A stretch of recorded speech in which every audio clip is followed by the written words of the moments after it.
Hello बच्चों, कैसे आप लोग। प्रिपरेशन मंत्र चैनल में आप लोग का स्वागत है। मैं कुणाल किशोर, आपका फिजिक्स टीचर। पिछले क्लास में हम लोग सेल के बारे में सीखे थे। Cell in series, cell in parallel, ये हम लोग दो कॉन्सेप्ट हम लोग सीखे थे। आज हम लोग मिक्स कॉम्बिनेशन, मतलब सीरीज और पैरेलल दोनों का मिक्स कॉम्बिनेशन का एक फॉर्मूला देखेंगे।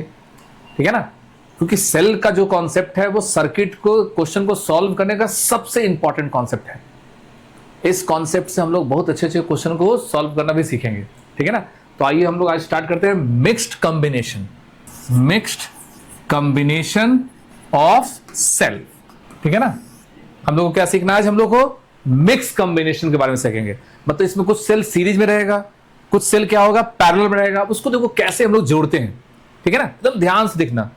मेरे पास मान लो एक लाइन है, ठीक है ना, और उस लाइन में आपके पास बहुत सारा सेल दिया हुआ है। ठीक है ना, मान लीजिए इसके हर लाइन में n सेल्स है। 10 हो सकता है, 15 हो सकता है, 20 हो सकता है, मतलब इसमें n सेल्स है। सेकेंड लाइन इसी तरह, ठीक है ना, और इसी तरह बहुत सारा लाइन है। और इस नंबर ऑफ रो क्या दिया हुआ है? m रो। यहां पर फर्स्ट लाइन में कितना सेल है? n cell. सेकेंड लाइन में कितना सेल है? n cell. लास्ट लाइन में कितना सेल है? n cell. मतलब ईच रो में कितना सेल है? n। और ऐसा कितना रो है? m रोज है। और इस सारे सेल के कॉम्बिनेशन को हम एक एक्सटर्नल रेजिस्टेंस के साथ कनेक्ट कर देते हैं। ठीक है ना, क्या हम लोग जोड़ रहे हैं? एक्सटर्नल रेजिस्टेंस के साथ इसको हम लोग आपस में कनेक्ट कर दी, जिसका वैल्यू क्या है? Capital R।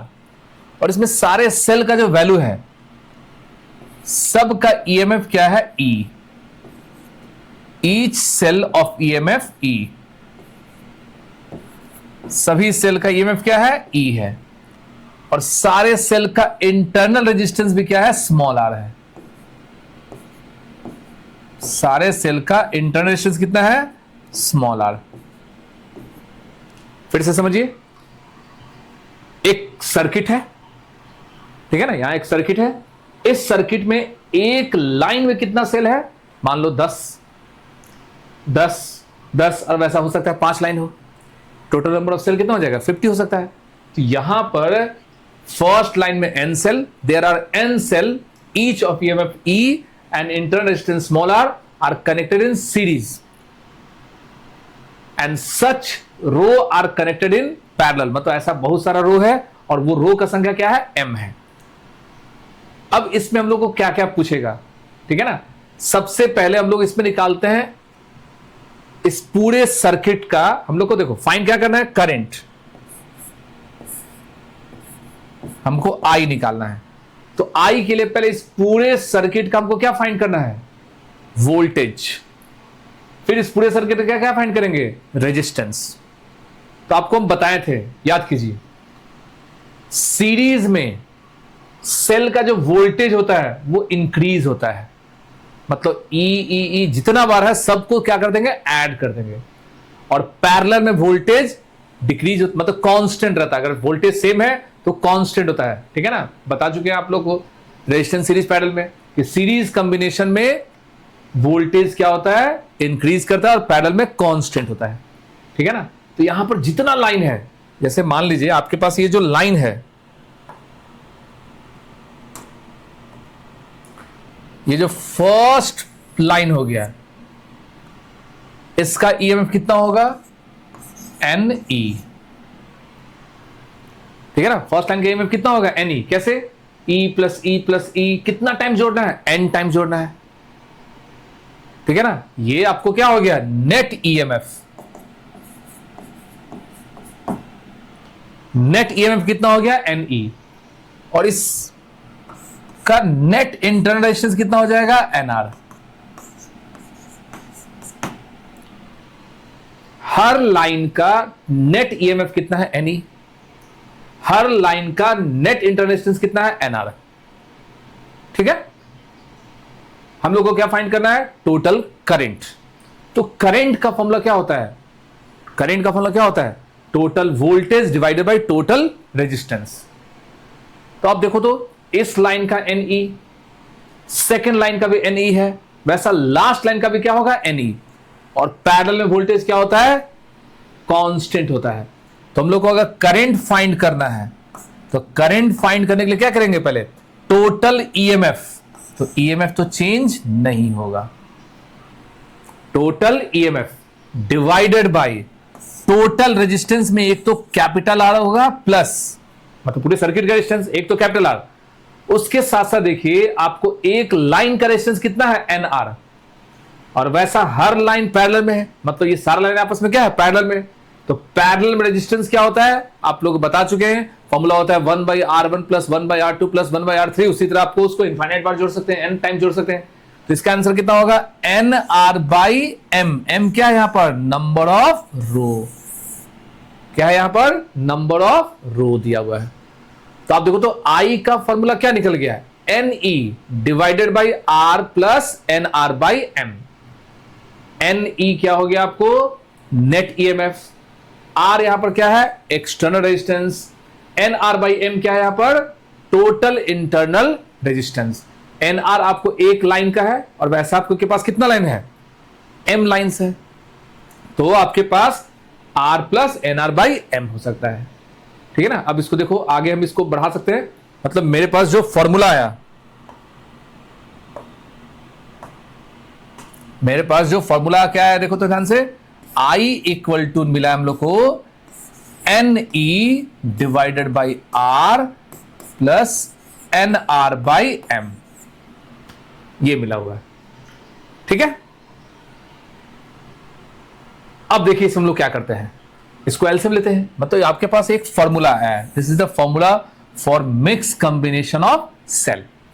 अब इसको एलसीएम लिखते हैं, देखो सॉल्व करो, NE होगा, MR है plus NR divided by M, होता है ना, इसको ऊपर लेके चले जाइए, I बराबर MNE divided by MR plus NR। कहीं कहीं आपका फॉर्मूला इस फॉर्म में भी लिखा रहता है, ठीक है ना, MNE, तो M इंटू N क्या हो गया, टोटल नंबर, जैसे अब इसको क्या बोल सकते हैं, ये M इंटू L क्या है, टोटल सेल,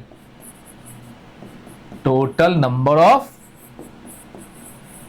सेल्स, कितना सेल सर्किट में जुड़ा हुआ है, आप उससे सेल के वैल्यू को भी काउंट कर सकते हैं। ठीक है ना, ये टोटल नंबर ऑफ सेल्स है, I का मान MNE divided by MR plus NR। ठीक है। अब यहां पर देखो एक चीज, हम लोग चाहते हैं करंट मैक्सिमम आए, हम लोग को करंट का वैल्यू मैक्सिमम हो। तो किसी भी सर्किट में करंट मैक्सिमम कब होता है, किसी भी सर्किट में करंट का मान मैक्सिमम कब होगा, जब उस सर्किट का रेजिस्टेंस कम होगा। तो यहां पर देखो डिनोमिनेटर में रेजिस्टेंस है, फॉर I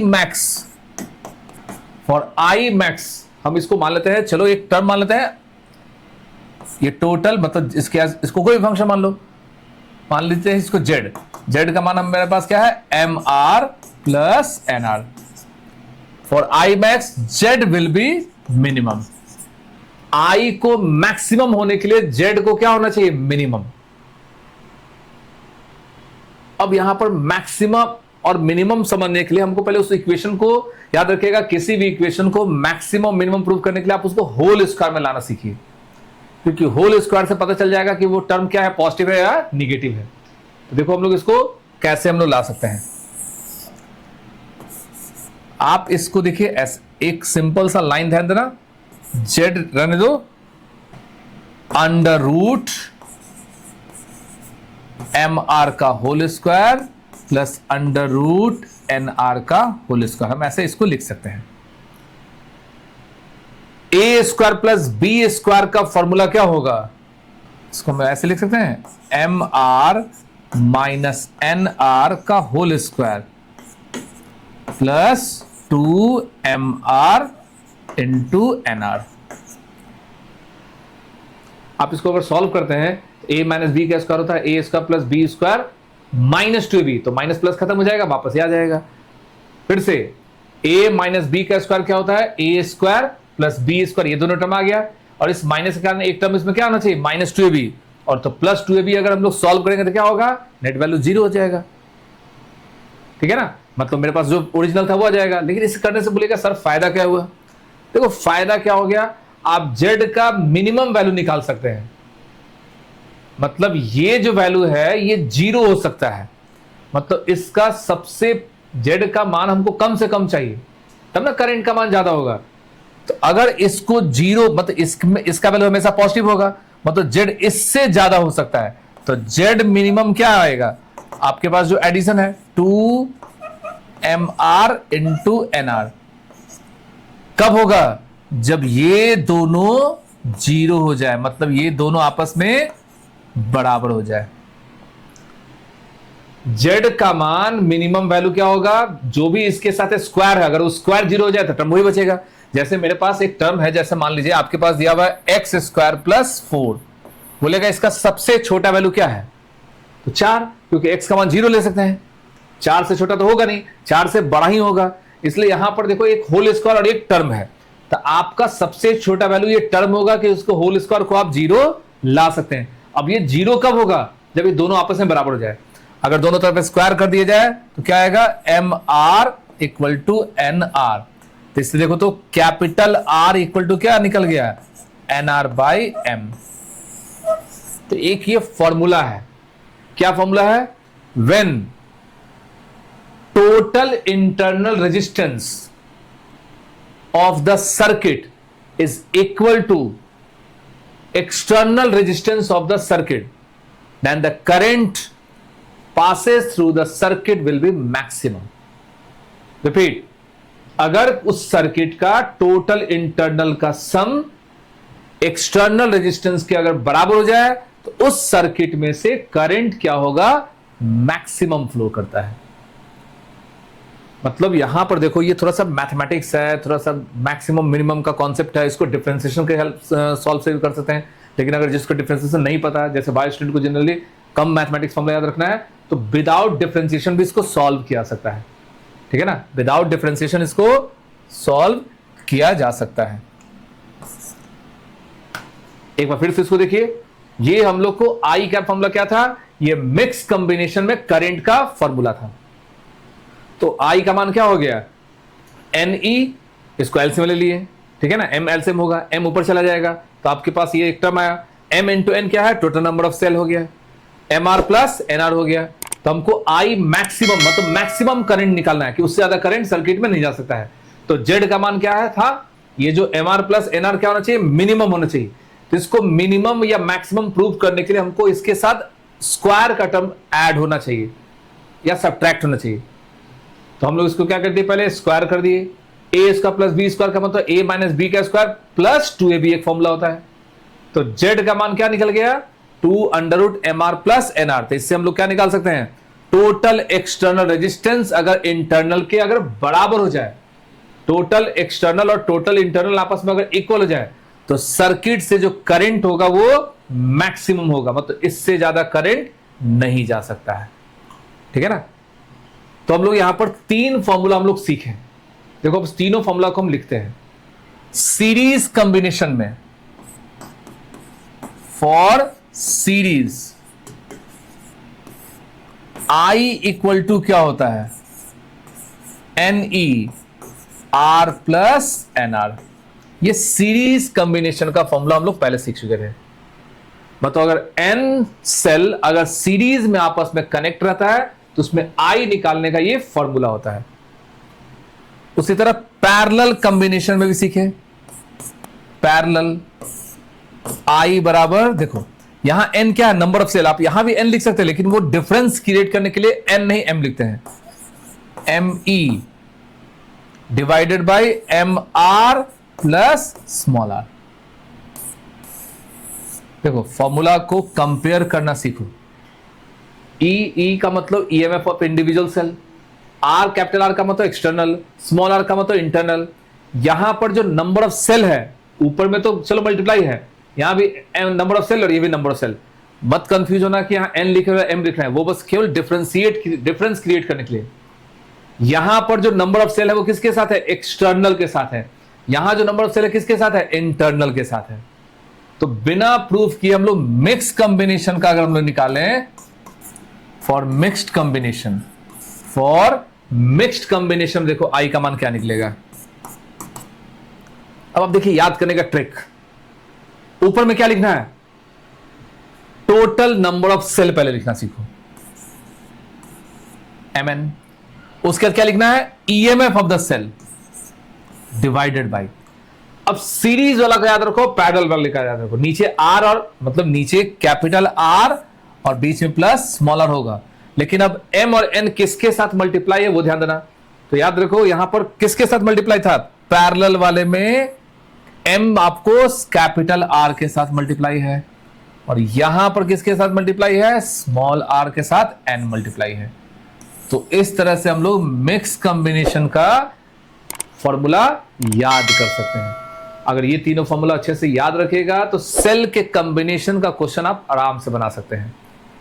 मतलब एक सर्किट में कितना सेल है, कैसे वो करंट का फ्लो करेगा, वो एक एक पॉइंट को बनाना आसान है। और देखो एकदम सिंपल, सेल का एक फॉर्मूला याद रखना है, ये फॉर्मूला आप हमेशा याद रखिएगा। क्या फॉर्मूला प्रूव किए थे, VA minus VB equal to E minus IR। ये किसके केस में है, ये डिस्चार्जिंग के केस में होता है, और चार्जिंग के केस में फॉर्मूला क्या बताए थे, VA minus VB equal to E plus I into R। Charging के केस में VA minus VB equal to E plus IR use किए थे। एकदम सिंपल सा कॉन्सेप्ट है।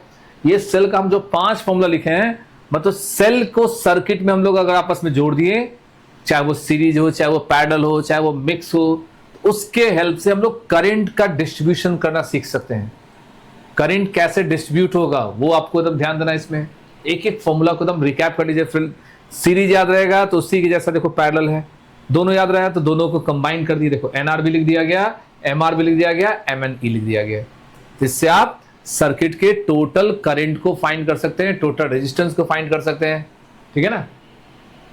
तो यहां तक का टॉपिक आपको समझ में आया। अभी तक हमने क्या सीखा, स्टार्टिंग से अगर मान लो करंट के बारे में, करंट से रिलेटेड ओम्स लॉ, ये सब टॉपिक हम लोग सीखे हैं, ठीक है ना। अब देखो इस पर एक क्वेश्चन, सेल का ही क्वेश्चन देखो। एक सेल है 8 वोल्ट का, 0.5 ओम का वो रेजिस्टेंस है, उसका इंटरनल रेजिस्टेंस, ये डिस्चार्ज है, ठीक है ना। इसके पास अपना कोई चार्ज नहीं है।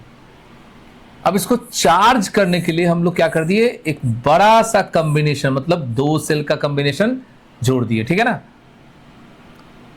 और इसका जो वोल्टेज है वो आपको 120 वोल्ट है। यहां पर एक सर्किट में की लगा देंगे, सर्किट को ऑन करेंगे, ये वैकेंट है, मतलब ये वोल्ट का मतलब ये नहीं कि उसके पास वोल्टेज है। जैसे मेरे पास मोबाइल फोन का अगर कैपेसिटी दिया हुआ है, तो अगर मोबाइल फोन डिस्चार्ज है तब उसका कैपेसिटी है। एक मोबाइल फोन अगर डिस्चार्ज हो गया तो उसको चार्ज करने के लिए क्या करेंगे, हम लोग उसको सेल के साथ जोड़ेंगे। जैसे ही आप सर्किट को ऑन करेंगे तो यहां से करंट इसमें फ्लो करेगा। तो आपसे पूछेगा 8 वोल्ट के बैटरी को चार्ज करने के लिए इसमें कितना वोल्ट मिलेगा। 8 वोल्ट के बैटरी को चार्ज करना है तो उसको कितना वोल्ट सप्लाई होगा, ये आपको है I, ठीक है ना। इसको A मान लेते हैं, इसको B मान लेते हैं, ठीक है। तो ये तो चार्जर और ये क्या है, डिस्चार्ज हो रहा है। ये बैटरी आपको क्या आ रहा है, चार्ज, और इस बैटरी का वैल्यू क्या है, डिस्चार्ज। तो सबसे पहले तो हम लोग I निकालेंगे, ठीक है। हम लोग को क्या फाइंड करेंगे, हम लोग I फाइंड करेंगे। अब देखो I हम लोग इसमें कैसे फाइंड कर सकते हैं, और इसके साथ देखो एक एक्सटर्नल रेजिस्टेंस दिया हुआ है, मतलब इसके सर्किट में एक और रेजिस्टेंस है जो कि 16.5 है, ये दिया हुआ है। अब हम लोग को क्या फाइंड करना है, I। तो I का मान यहां पर देखो क्या होगा, दोनों सेल में से एक सेल का वोल्टेज दूसरे सेल के पास जा रहा है, तो I का मान क्या होगा, टोटल वोल्टेज जो बड़ा सेल था उसमें से माइनस कर देंगे किसको, छोटा सेल को, -8 डिवाइडेड बाय टोटल रेजिस्टेंस को ऐड कर दो। 120 में से 8 जाएगा कितना होगा, 112, और 16.5 में 0.5 जोड़ दो कितना होगा, 17, ठीक है ना। आप इसको मल्टीप्लाई कर दो, ठीक है ना। देखो मल्टीप्लाई 17 इंटू 6 देखो कितना आएगा, 112 होता है ना। तो ये 6 एम्पियर का इसमें करंट फ्लो किया। मतलब आई का मान कितना हो गया 6 एम्पियर, मतलब सर्किट से कितना करंट फ्लो किया 6 एम्पियर का करंट। लेकिन अभी हम लोग का क्वेश्चन नहीं बना है, हम लोग को क्या फाइंड करना है, ए और बी को कितना वोल्टेज सप्लाई हुआ। तो चार्जिंग के केस में आपको बताया अभी just VA minus VB equal to E plus I into R. E का मान आपके पास कितना है 8 वोल्ट, आई का मान कितना है 6, स्मॉल आर का मान कितना है 0.5। 8 प्लस 0 पॉइंट मतलब 135, ये 3 हो जाएगा, तो 11 वोल्ट। मतलब ए से बी के बीच में जो वोल्टेज का जो सप्लाई होगा वो 11 वोल्ट का होगा। मतलब 8 वोल्ट का बैटरी को चार्ज करने के लिए आपको 11 वोल्ट सप्लाई करना पड़ा। तो बोलोगे 3 वोल्ट गया कहां, तो 3 वोल्ट इसको नहीं मिला। 3 वोल्ट ये रेजिस्टेंस क्या कर रहा है, हीट के फॉर्म में लॉस कर दिया। 3 वोल्ट का जो वोल्टेज है वो हीट के फॉर्म में क्या हो रहा है, लॉस हो रहा है। मतलब 120 वोल्ट जब हम दे रहे हैं और चार्ज हो रहा है 8 वोल्ट, मतलब 11 वोल्ट तो खत्म हो गया, ठीक है ना, 11 वोल्ट खत्म हो गया। तो ये तो डिस्चार्ज हो गया, और डिस्चार्जिंग के केस में इसका वोल्टेज कितना बचेगा, ठीक है ना, इसका वोल्टेज कितना हो जाएगा, आप 120 में से 11 घटा दीजिए, वही हो जाएगा आपको 120 वोल्ट वाले का रिमेनिंग वोल्टेज। अगर इंटरनल का वैल्यू 0 दिया है तब तो याद रखिएगा जितना सप्लाई किया उतना यूज होगा, या नो लॉस दोगे। लेकिन प्रैक्टिकली ऐसा होता नहीं है न्यूमेरिकल में। लेकिन न्यूमेरिकल में अगर स्मॉल आर का मान दिया हुआ है तो यूज करो, नहीं दिया तो उसको यूज नहीं करना है। एकदम सिंपल सा कॉन्सेप्ट है। माइनस हमने क्यों किया, फिर से सुनिए। जो बड़ा सेल होता है वो अपने वोल्टेज को सप्लाई करके छोटे वाले सेल को चार्ज करता है। बड़ा सेल का वोल्टेज किसको मिलता है, छोटे वाले सेल को मिलता है। तो ये डिस्चार्ज होगा और वो चार्ज होगा। तो चार्जिंग मतलब ये कंडीशन याद रखना किसके लिए है, चार्ज के लिए।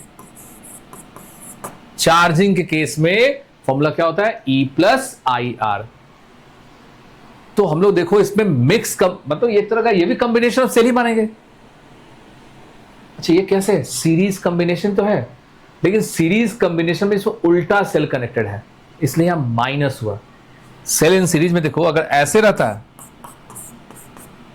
तब तो प्लस होता है, लेकिन यहां पर क्या है, ऐसे है, दोनों का माइनस अलग है, दोनों का प्लस अलग है, ठीक है ना। इसलिए ये आपको रिवर्स सेल मतलब उल्टा सेल है, और उल्टा सेल का वोल्टेज क्या होता है, डिक्रीज होता है। मतलब बड़े वाले में से छोटे वाले को क्या करेंगे हम लोग, माइनस करेंगे। तो आपने आज क्या देखा, सेल को कैसे हम लोग कनेक्ट करते हैं, सेल का total voltage in the case of series, in the case of parallel, in the case of mix combination, ठीक है ना। तो आई होप ये टॉपिक आपको अच्छे समझ में आया होगा। इस तरह का वीडियो को देखने के लिए चैनल को लाइक कीजिए, सब्सक्राइब कीजिए। Thank you for watching preparation Mantra channel.